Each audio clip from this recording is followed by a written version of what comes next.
Hindi raw naaayon sa kasalukuyang batas ng Pilipinas ang settlement agreement para sa martial law human rights victim. Kaya tinanggihan ito ng gobyerno. Darito ang mabilis na sulyap sa iba pang mga balita. Pagdukot sa negosyanteng si Alan Lumbres Fajardo at kanyang driver sa parking lot ng hotel sa Santa Rosa, Laguna, sinisiyasat na ng PNP. Kwento ng isang gwardya, dinisarmahan ng mga salari ng mga biktima at kinuha ang kanilang mga radyo.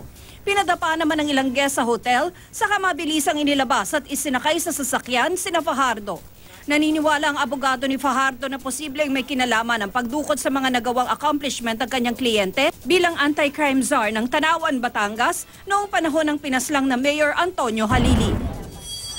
Walang nasirang coral sa Lobo, Batangas ng dredging vessel na MV Emerald. Base yan sa pagsisid ng Philippine Coast Guard divers. Sa kuha nilang video, makikitang puro buhangin at walang bahura ang ilalim ng dagat.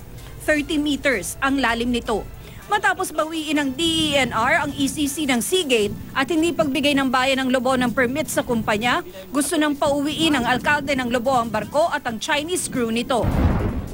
Settlement agreement para maipamahagi ang mahigit $13 milyong sa libo-libong martial law human rights victims, tinanggihan ng gobyerno. Ang halaga ay mula sa pinagbentahan ng mga painting mula sa koleksyon ni Nooy First Lady Imelda Marcos. Sabi ng Office of the Solicitor General, nakita nilang grossly disadvantageous daw ito o hindi paborable sa gobyerno. At hindi raw naaayon ang kasunduan sa mga kasalukuyang batas ng Pilipinas. Ang pasyang wag ituloy ang settlement ay napagkasunduan ng OSG, PCGG at DOJ nitong Marso. Pero para kay dating CHR Chairperson Eta Rosales, gusto lang ng gobyernong ilagay ang pera sa National Treasury.